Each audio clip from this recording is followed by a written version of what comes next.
오늘 우리들에게 주시는 말씀은 신약성경 디모데전서 1장 12절에서 17절 말씀입니다.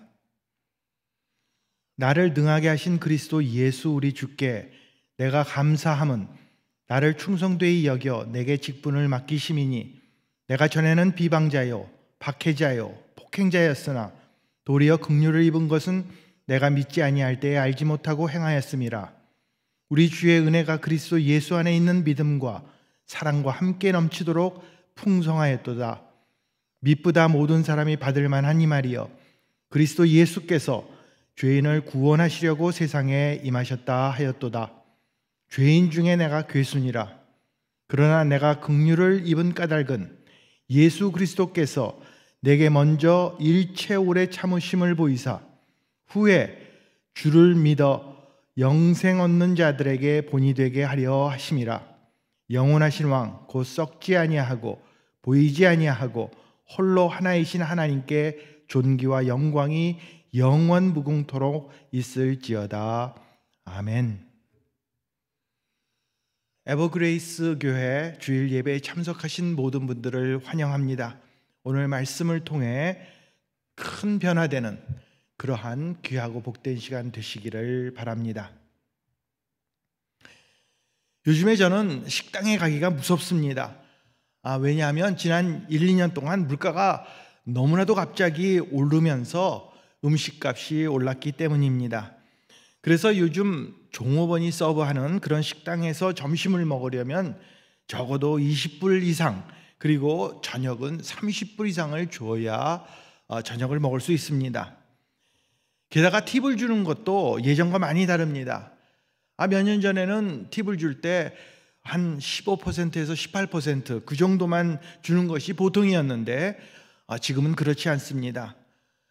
얼마 전에 저희 집사람하고 같이 브런치 레스토랑을 갔는데 먹고 나서 팁을 계산하려니까 제가 적는 게 아니더라고요. 거기에 계산서에 아예 팁을 이렇게 체크하게끔 돼 있는데 보니까 제일 적은 것이 20%부터 시작해서 많게는 30%까지 요구하는 것을 보고 저희가 깜짝 놀랐습니다. 그런데 어떤 종업원이 더 많은 팁을 받을 수 있는 줄 아십니까? 물론 서브를 아주 잘하고 그리고 계속해서 자주 와서 필요한 것을 챙겨주는 종업원이 더 많은 팁을 받겠지만 아주 재미있는 통계가 있습니다. 이 많은 팁을 받으려면 계산서만 그냥 갖다 주는 것이 아니라 그 계산서에 자신의 이름과 함께 Have a nice day, thank you 이런 메모를 적어 놓으면 그냥 계산서만 달랑 가져온 종업원에 비해서 평균 11%나 팁을 더 많이 받는다고 합니다. 요즘 음식값이 많이 올라서 팁 주기가 무섭지만 이렇게 감사를 표시하게 되면 그 사람의 마음을 움직이게 되는 것입니다. 왜냐하면 이 thank you 이 한마디에 우리의 마음이 훨씬 더 부드러워지고 훈훈해지기 때문입니다. 하지만 이렇게 좋은 감사를 우리는 종종 잃어버리고 살 때가 많이 있습니다. 이 TV나 뉴스를 보게 되면 사건, 사고들이 계속해서 나오는데 가만히 들여다보면 다 자기 잘못이 아니라고 합니다. 서로를 향해서 비난을 하고 불평을 합니다. 그리고 남을 탓하고 원망을 합니다. 이런 세상에 살다 보니까 우리가 감사보다는 불평하고 원망하게 됩니다. 이런 감사보다 불만족에서 나오는 그러한 불평, 그리고 다른 사람을 향한 손가락질, 이런 것이 가득 찬 세상 속에서 우리는 지금 살고 있습니다. 지난 목요일에 우리는 땡스기빙을 지냈습니다. 아마 우리 성도인들도 식구들과 아주 좋은 시간, 감사의 시간을 보냈으리라고 생각합니다. 저도 사위가 만들어준 프라이드 치킨을 아주 맛있게 먹었습니다. 감사함으로 먹었습니다. 하지만 우리는 이렇게 감사라는 것을 1년에 어떤 날을 하루 정해놓고 그날만 하는 것이 아니라 또 그것으로 끝나는 것도 아닐 것입니다. 우리는 항상 감사를 통해 내 자신을 돌아보고 또 우리의 이웃을 돌아보고 나를 이 자리까지 인도해 주신 하나님의 은혜와 사랑을 기억해야 합니다. 그렇다면 우리는 어떻게 감사의 삶을 살 수 있습니까? 오늘 본문을 통해 사도 바울은 우리들이 무엇을 감사해야 되는지, 그리고 또 어떻게 감사할 수 있는지를 다음 세 가지로 말씀해 주고 있습니다. 첫 번째로, 우리는 받은 직분 때문에 감사해야 합니다. 이 디모데전서는 바울이 로마의 감옥에서 풀려난 다음에 그의 영적 아들인 디모데에게 보낸 그런 편지입니다. 디모데는 그 당시에 에베소에서 목회를 하고 있었는데 그 에베소 교회가 많은 어려움들을 겪고 있었습니다. 그래서 바울은 그 아들과 같은 디모데에게 목회의 선배로서 이렇게 목회하라고 지침들을 자세하게 써 보냈습니다. 그러면서 이 편지에 바울은 하나님에 대한 그 감사함을 고백하고 있었습니다. 바울은 무엇을 감사했습니까? 12절을 보겠습니다. 나를 능하게 하신 그리스도 예수 우리 주께 내가 감사함은 나를 충성되이 여겨 내게 직분을 맡기심이니. 바울은 지금 자신이 받은 그 직분에 대해서 감사하고 있었습니다. 우리들이 얼핏 생각하기에는 이 바울은 사도라는 직분을 가지고 있었습니다. 그렇기 때문에 이 사도가 아주 멋지게 들립니다. 바울이 사도의 직분을 맡아서 그것 때문에 감사하고 있구나, 이렇게 생각할지 모릅니다. 하지만 그렇지 않습니다. 바울의 삶을 한번 보시기 바랍니다. 바울은 다른 사람들에게 높임을 받고 대접을 아주 잘 받았습니까? 그렇지 않았습니다. 물론 성도들이 그를 존경했지만 많은 사람들은 그를 의심했고 또 비방했습니다. 그리고 심지어 믿지 않는 사람들은 그를 아주 핍박해서 감옥에까지 집어넣습니다. 그러므로 그가 사도를 맡았다는 것은 감사의 조건이 절대 될 수 없었습니다. 그럼에도 불구하고 바울은 사도의 직분을 아주 감사함으로 잘 감당했던 것입니다. 요즘 많은 사람들이 이 높임을 받고 대접받는 것을 참 좋아합니다. 그러다가 혹시라도 누군가가 나를 깔보거나 무시하면 아주 화를 그 자리에서 내버립니다. 내가 누군지 알아? 내가 이래봬도 이러이러한 사람이라고 하면서 자신의 직함, 타이틀을 내세우면서 자기 자신을 과시합니다. 우리 교회 안에도 마찬가지입니다. 우리들이 여러 가지 직분을 가지고 있는데 그 직분이 다른 사람들을 섬기는 자리가 되어야 될 텐데 그렇게 생각하지 않고 오히려 그것이 명예, 어떤 타이틀 이런 걸로 생각하여 대접을 받으려고 합니다. 하지만 바울은 자신이 맡은 그 사도의 직분, 이것 때문에 대접을 받은 것이 아니라 오히려 많은 고난과 어려움을 당하게 되었습니다. 때로는 동족들로부터 매를 맞기도 했고 또 평생을 복음을 전도했지만 지금은 노년이 되어서 그의 곁에 남아있는 사람들이 아무도 없는 그런 신세가 되어버리고 말았습니다. 그럼에도 불구하고 바울은 자신이 직분을 맡은 것에 대해서 감사했습니다. 그가 직분을 맡았던 것, 그 직분 가지고 남 앞에서 존경을 받으려고 또 높은 연봉을 받고 아주 떵떵거리면서 살려고 아니면 큰 권력을 누리기 위해서 그가 직분을 맡은 것이 아닙니다. 오직 예수님께서 자신에게 그 직분을 맡겨주셨기 때문에 어려움이 와도 고난이 와도 죽게 되어도 그는 감사했던 것입니다. 그는 이미 알고 있었습니다. 이제 이 사도의 직분 때문에 예수님처럼 죽임을 당하게 될 것도 잘 알고 있었습니다. 이렇게 고난을 당하면서 죽을 것까지도 알면서 어떻게 감사할 수 있었습니까? 12절 말씀을 다시 봅니다. 나를 능하게 하신 그리스도 예수 우리 주께 내가 감사함은 나를 충성되이 여겨 내게 직분을 맡기심이니.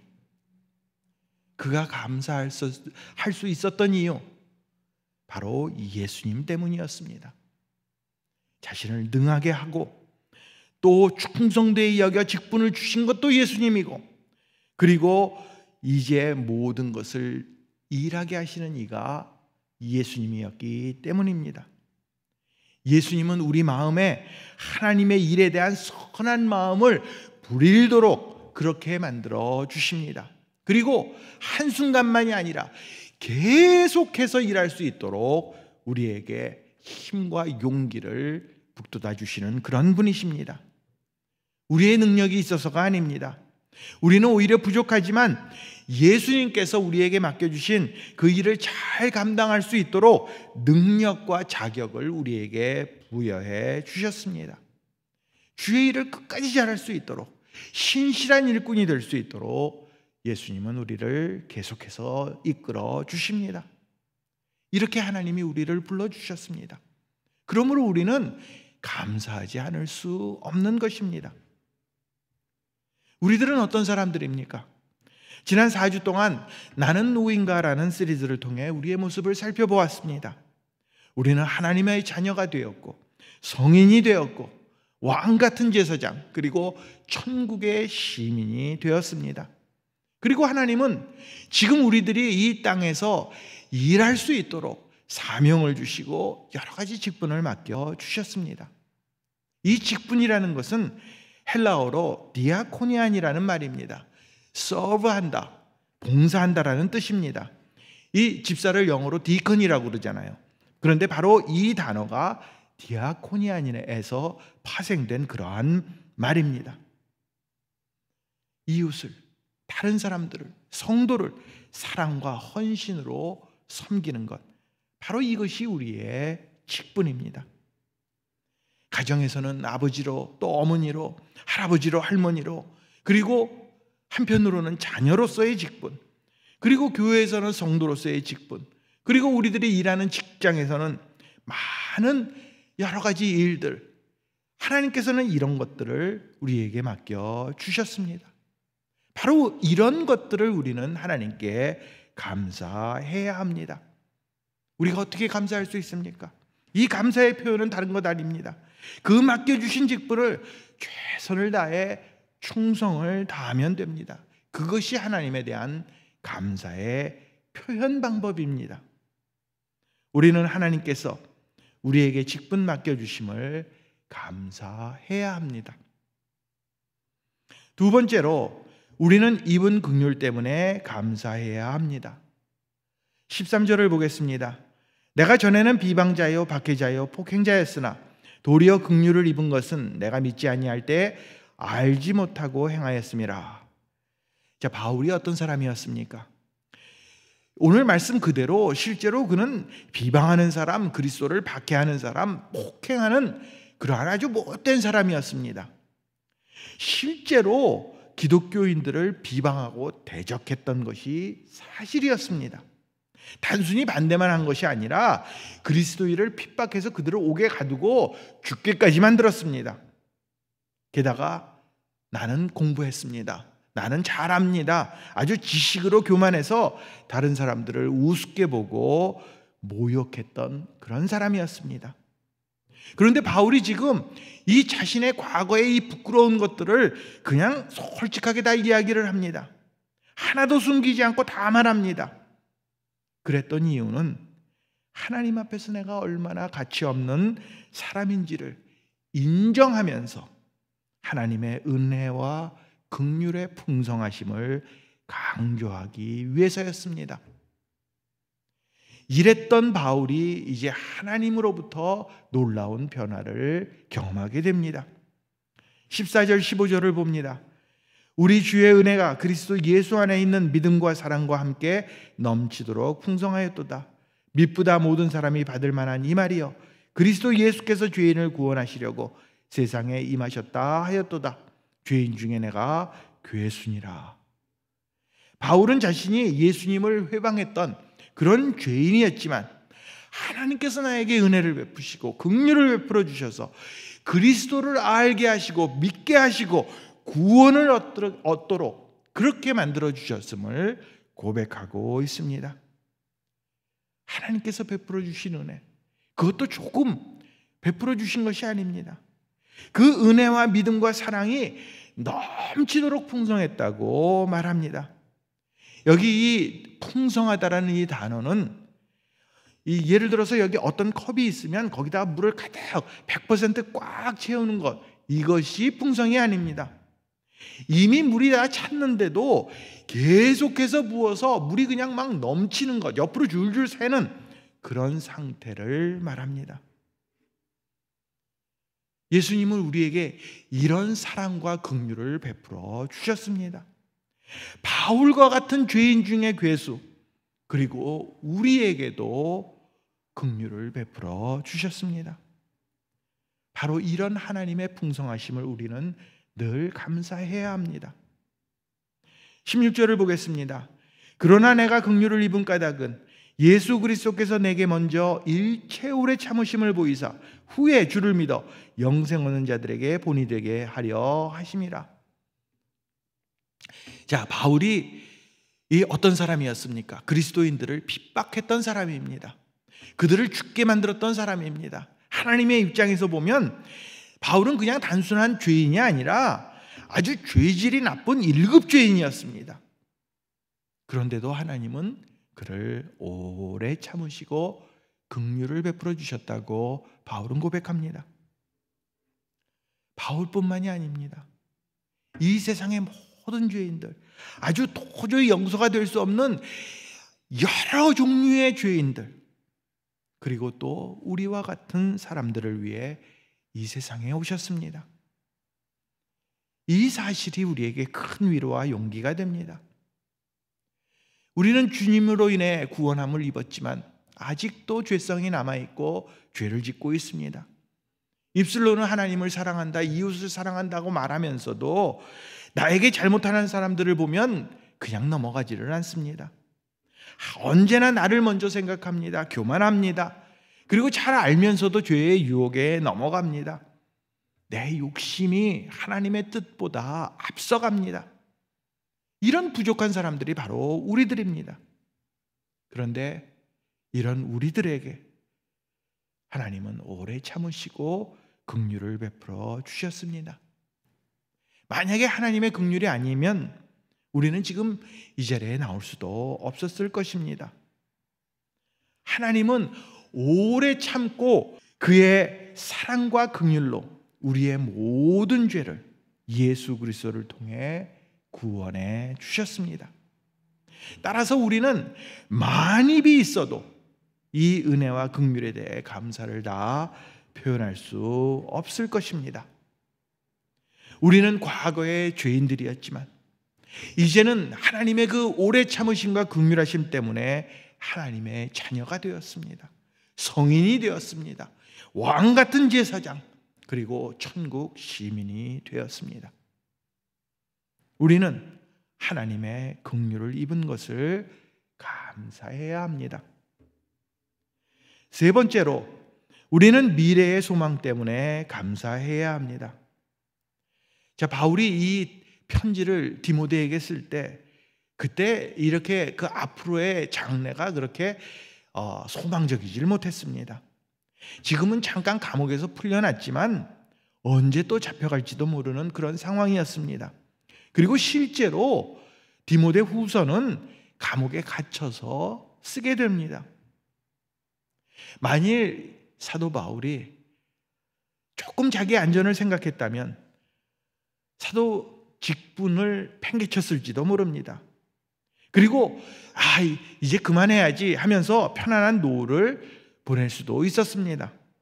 내가 이 나이까지 일했는데 이만큼 했으니까 그야말로 은퇴를 하고 조용한 곳에 가서 편안하게 글이나 쓰면서 살자, 이렇게 생각할 수도 있었습니다. 그러나 그는 자기에게 주어진 직분을 감사하면서 끝까지 사도의 직분을 잘 감당했습니다. 어떻게 바울은 이렇게 불평하지 않고 오히려 감사할 수 있었습니까?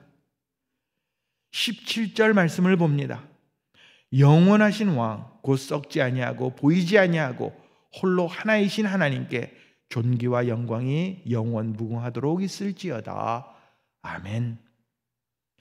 이 구절은 바울의 감사와 감격의 외침이라고도 말할 수 있습니다. 하나님만이 이 현재 우리가 사는 이 시대뿐만이 아니라 앞으로 올 미래의 그 시대까지도 지배하실 하나님이심을 깨닫고 큰 소리로 외쳤던 것입니다. 하나님은 영원히 썩지 않는다. 하나님은 미래에도 우리의 영생을 보장해 주신다고 그렇게 감격에 차서 소리를 외쳤습니다. 그저 단순히 하나님 고맙습니다 라고 말한 것이 아닙니다. 하나님이야말로 이 세상과 우리를 영원토록 다스리는 위대한 왕으로 묘사하면서 큰 소리로 주님을 찬양했습니다. 이렇게 바울은 감사할 수밖에 없었습니다.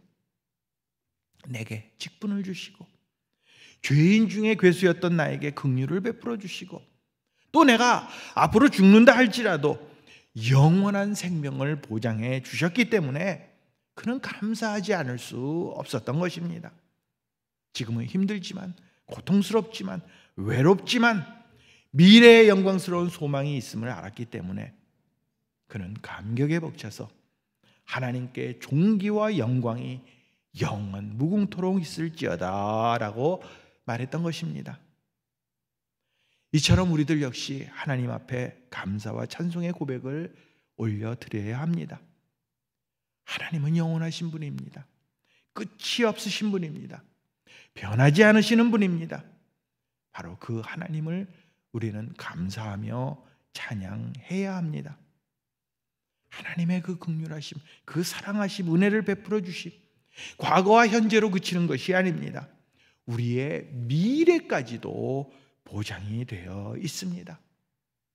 오늘 말씀 그대로 하나님은 만세의 왕이시고 영원하신 왕이고 썩지 아니하시는 우리의 주님이 될 것입니다. 하나님의 사랑은 이것으로 그치는 것이 아니라 감소되는 것이 아니라 앞으로 더욱더 증가될 것입니다. 바울은 자신의 미래가 어떻게 될 것인지 잘 알고 있었습니다.